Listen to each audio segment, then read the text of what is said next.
Senior Manager on the Global Programs Funding team. Today, I actually don't have a hot drink. I have just some water, based on the time of day.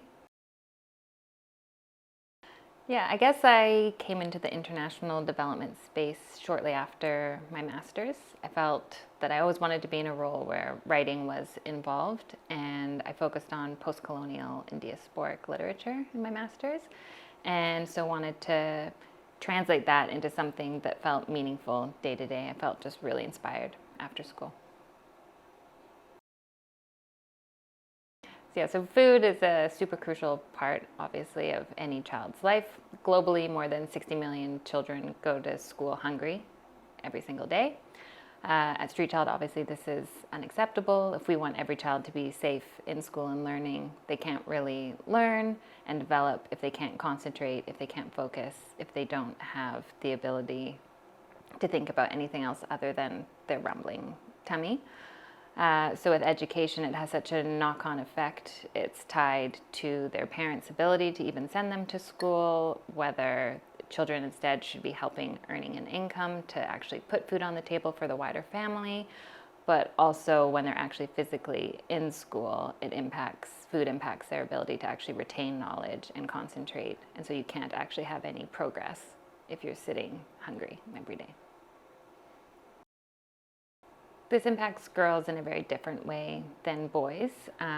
We find that statistically, boys are more prioritized over girls. And so if you have a family of multiple children, of both boys and girls, then the boys will have either larger portions of their meals given to them or will be prioritized wholeheartedly and actually get a meal, where girls may have to skip meals instead. So in Afghanistan, for instance, girls are 2 times more likely than their brothers to go to bed hungry every single night.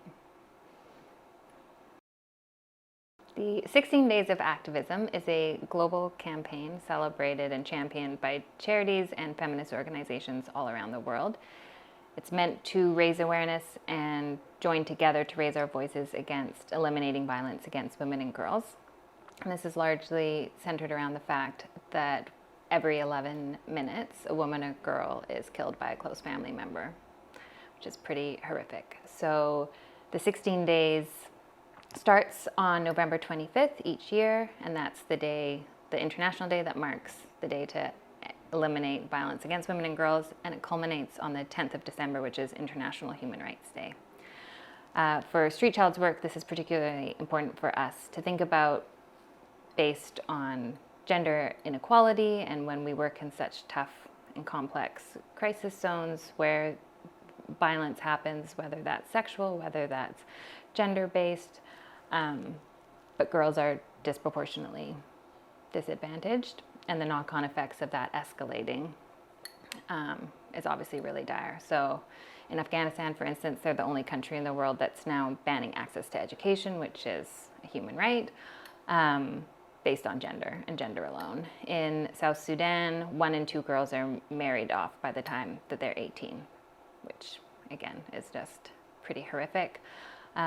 This year in particular, I think 16 Days campaign is really important to mark and champion and advocate against, based on what we've seen in the States with overturning Roe v. Wade this year, and then what we're seeing currently in Iran and the mass protests that are happening there. So Street Child is going to be showcasing some of our work throughout the 16 days and lending our voice to end violence against women and girls.